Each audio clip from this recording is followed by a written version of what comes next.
बिस्मिल्लाहिर्रहमानिर्रहीम। अस्सलाम वालेकुम। इस वीडियो में 9th क्लास की इंग्लिश के 7th लेसन इफ़ की समरी शामिल है। किसी भी पोएम की समरी लिखने के लिए आपको रिक्वायर्ड है कि आप उस पोएम को पहले 1-2 दफ़ा अच्छी तरह से पढ़ें और ट्राई करें कि आप उसका पैराफ्रेज कर सकें। तो रीडिंग और पैराफ्रेजिंग की वीडियो जो है वो मैं पहले कर चुका हूँ, उससे मदद ली जा सकती है। तो उन कहानी या नज़म को जिसकी समरी आपने लिखनी है, कहानी होगी उसकी भी लिखी जा सकती है, लेकिन हमारे यहाँ पेपर्स में पोएम्स की समरी आती हैं, तो इसलिए पोएम को दो दफ़ा तो कम से कम पढ़ना चाहिए ताकि उसकी अच्छे से समझ आ जाए। फिर उसके मेन आइडियाज़ अलग से लिख लेने और 1-2 कोटेशंस पोएम के अंदर से ही सिलेक्ट कर लें कि जो आपने लिखनी है, और उनको फिर लिखना शुरू कर देना। मेन आइडियाज़ सारे के सारे लिखने। जितना सीधा और सिंपल रखेंगे उतना सही रहेगा, उतना आसान रहेगा आपके लिए। जितना उसको मुश्किल में डालने की कोशिश करेंगे, 1-2 सेंटेंस उसका पोएम की या समरी जो भी आप टॉपिक लिख रहे हैं उसकी इंट्रोडक्शन के बारे में होना चाहिए। उसके आगे वही जो कुछ उसके अंदर है वही लिख दें कि आपको समझ आ गया। जो आपको समझ आया वो लिख दें कि शायर बताना क्या चाह रहा है। तो इस चीज़ को हम समरी कहेंगे। यही मैंने आपके सामने लिखा है, तो देखते हैं कि क्या होगा। The poem If by Rudyard Kipling is a father's advice to his son about how to live wisely and honorably. कि ये किपलिंग की जो ये पोएम है इफ, ये एक बाप की नसीहत है अपने बेटे को कि किस तरह से दानिशमंदी से और इज्जत के साथ ज़िंदगी गुजारनी है। उसमें वो काफ़ी ज़्यादा इफ स्टेटमेंट्स हैं कि अगर ये हो, अगर ये हो, अगर ये हो, तो वो सारी नसीहतें हैं कि अगर ये हो तो ये करो, अगर ये हो तो इस तरह से करो। वो सारी बातें वो अपने बेटे को बताता है और आखिर पे कहता है कि अगर ये सारा कुछ कर लोगे तो तुम एक ट्रू मैन होगे, एक मर्द बनोगे, एक अच्छे इंसान बनोगे। The poet explains that a person should stay calm when all about you are losing theirs and blaming it on you. ये जो ब्लू कलर में लिखा हुआ है ये कोटेशन है, ये पोएम के अल्फाज हैं। पोएम के अल्फाज को सेंटेंस के अंदर लिख देना, इसे डायरेक्ट कोटेशन कहते हैं। कोटेशन की टाइप्स के ऊपर भी मैं वीडियो कर चुका हूँ। तो डायरेक्ट कोटेशंस आप लिख सकते हैं, 2-3 हो जाएं। तो ये मैंने नज़म में से लफ्ज़ लिए, when all about you are losing theirs, और आर का ए कैपिटल ही आएगा, पोएम में कैपिटल है। यहाँ पे ये जहाँ पे जो स्लैश डाला है इसका मतलब ये है कि पोएम की एक लाइन ये है और फिर लाइन ख़त्म हो गई और फिर नेक्स्ट लाइन यहाँ से शुरू हुई थी, इसलिए ए कैपिटल है। तो ये अगर आर इस जगह पे भी लिखा होता तो कैपिटल ए से आना था और लूजिंग का एल स्मॉल ही आना था। When all about you are losing theirs and blaming it on you, तो शायर कहता है कि आपको उस वक्त भी पुरसुकून रहना चाहिए जब आप के बारे में लोग अपने दिमाग, अपने कंट्रोल खो दें, लूजिंग देयर्स, अपना कंट्रोल खो दें और इल्ज़ाम आपको पर लगाने शुरू कर दें, तो फिर भी आपको पुरसुकून रहना है। एक ये नसीहत थी। And have confidence in themselves, और खुद पे इत्माद रखना चाहिए।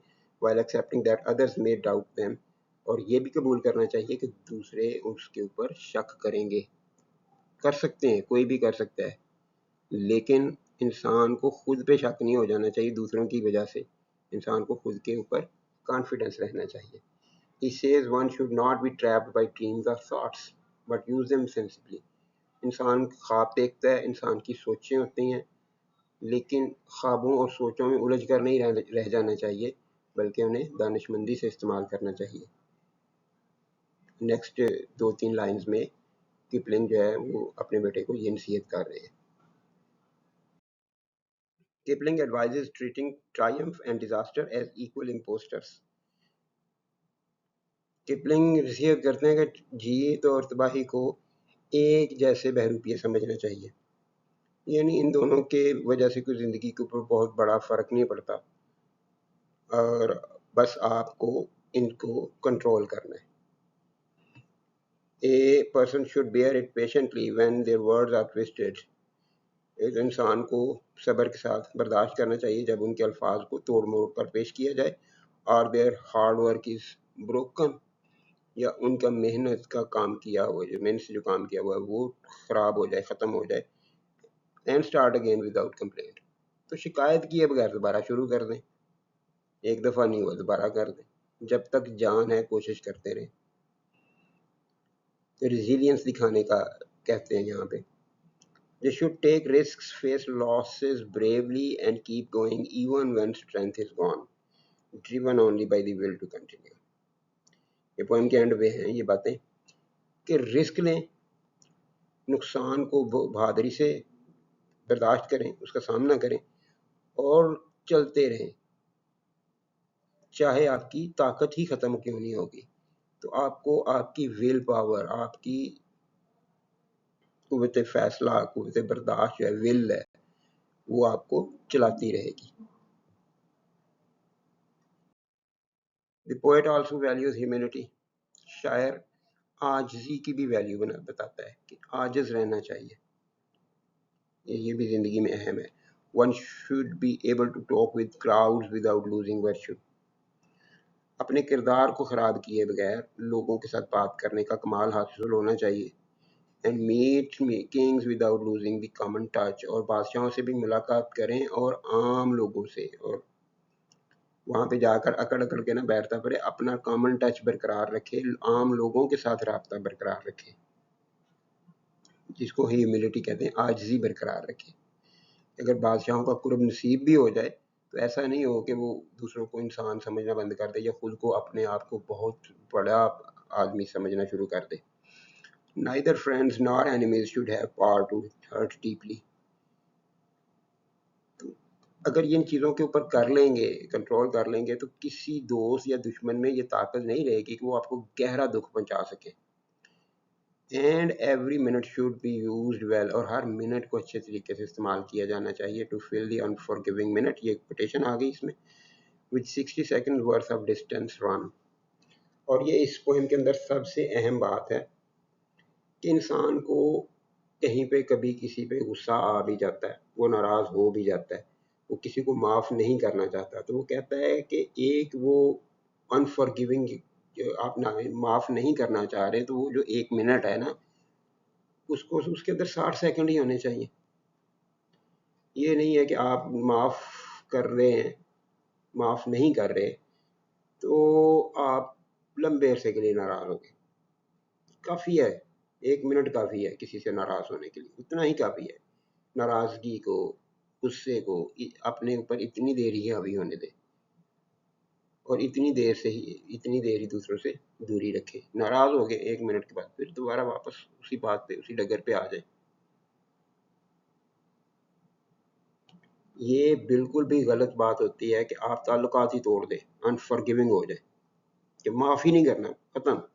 ऐसा कुछ नहीं है, ऐसा करना ठीक नहीं है। वो कहता है कि उस अनफॉरगिविंग मिनट के अंदर 60 सेकंड रखो, यानी उसको 60 सेकंड का ही रखो, 1 मिनट काफ़ी है नाराज़ होने के लिए, और इतनी देर ही दूसरों से दूरी रखो। फिर पोएम क्लोज होती है, by following these qualities Kipling says a person will gain the world and more importantly you will be a man my son।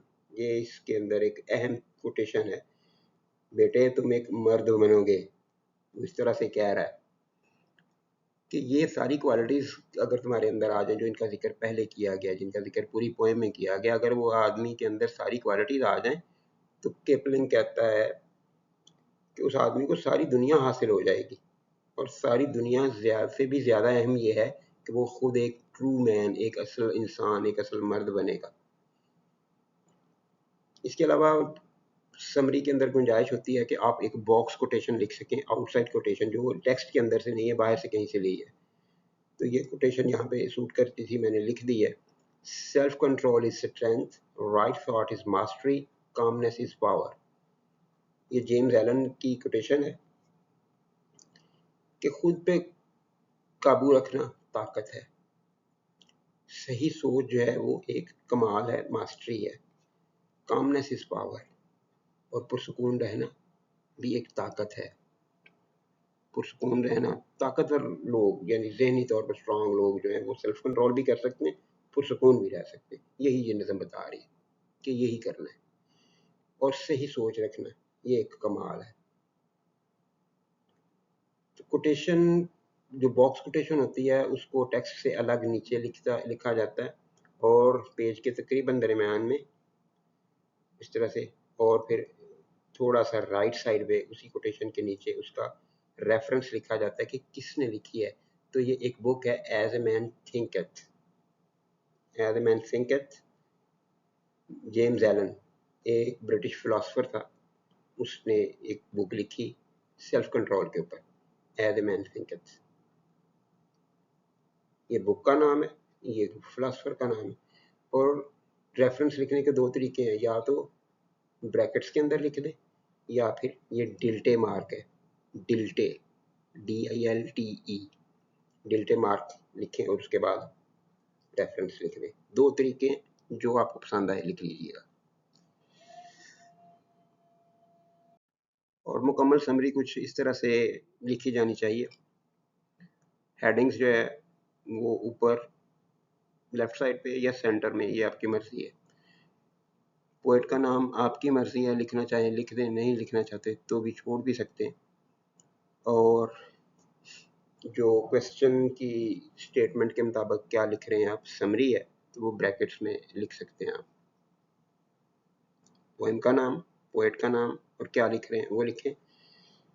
और नॉर्मली ब्लू इंक इस्तेमाल होती है एग्ज़ाम में, तो मैंने टेक्स्ट को ब्लू रखा है।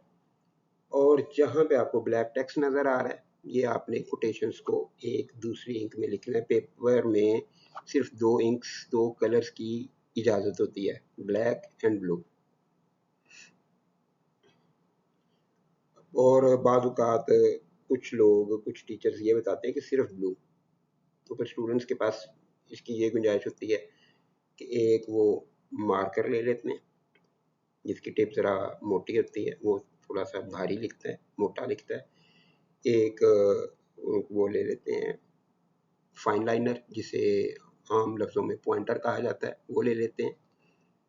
एक्चुअली उसको फाइबर टिप या फाइन लाइनर कहा जाता है, तो वो ले लेते हैं, वो भी ब्लू कलर में ले लेते हैं। और फिर पेन होता है।